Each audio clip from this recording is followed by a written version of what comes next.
Número 3. Beat It.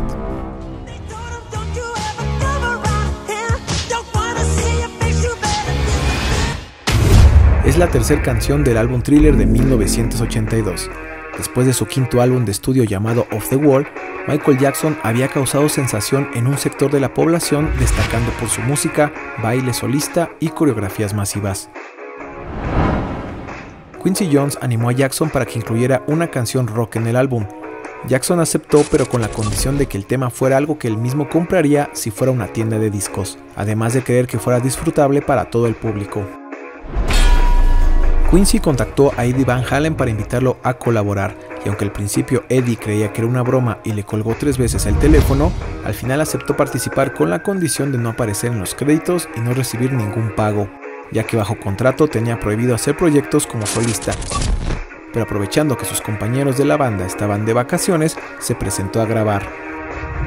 Se dice que Van Halen cambió el tono de la canción y la modificó para ajustarla a su guitarra. Del mismo modo terminó su colaboración en solo 2 tomas y unos segundos antes de iniciar el solo se puede escuchar varios golpes sobre madera.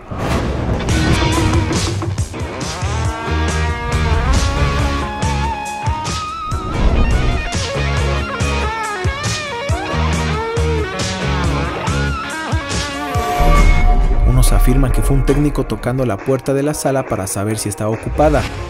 Otros dicen que fue Van Halen golpeando su propia guitarra antes de iniciar el solo, y otros más aseguran que fue Michael golpeando la caja de la batería, ya que en los créditos de la canción su nombre aparece como golpeador de caja de batería. Al final todos estuvieron de acuerdo en dejar el sonido dentro de la canción, y Van Halen solo pudo ser recompensado con 2 sigs de cerveza después de haber grabado uno de los solos de guitarra más legendarios de los años 80.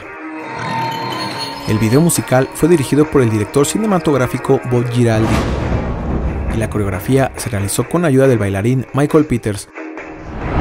Los pasos de baile en Billie Jean habían revelado por primera vez el talento de Michael Jackson para bailar, pero fue Beat It quien lo estableció como un ícono del pop a nivel internacional.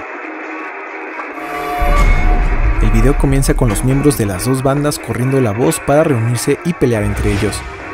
Jackson, vestido con una chamarra de color rojo, interrumpe la pelea entre los jefes rivales y, a manera de advertencia, busca evitar que inicie la violencia a toda costa, especialmente cuando parece que es el honor lo que está en juego, logrando así que al final todos los pandilleros formen parte de la icónica coreografía.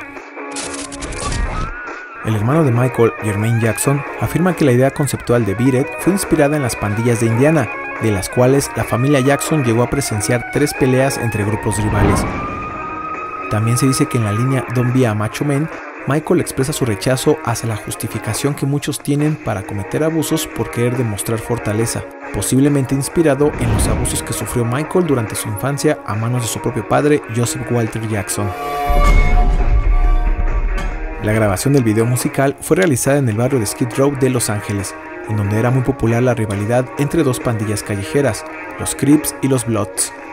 Jackson reclutó a varios miembros de estos grupos para darles empleo como bailarines con el objetivo de fomentar la paz entre ellos. Como dato curioso, en el minuto 4:30 del video musical, el líder de la banda con indumentaria blanca no realiza el paso de baile con la misma fuerza que Michael, por lo que este termina alcanzándolo y logra pisarlo por 1 segundo. De igual forma, en el video musical se puede ver bailando a un joven Tracy Guns de 17 años, que recién fundaba la banda LA Guns y que en unos años después formaría parte de los inicios de la banda Guns N' Roses.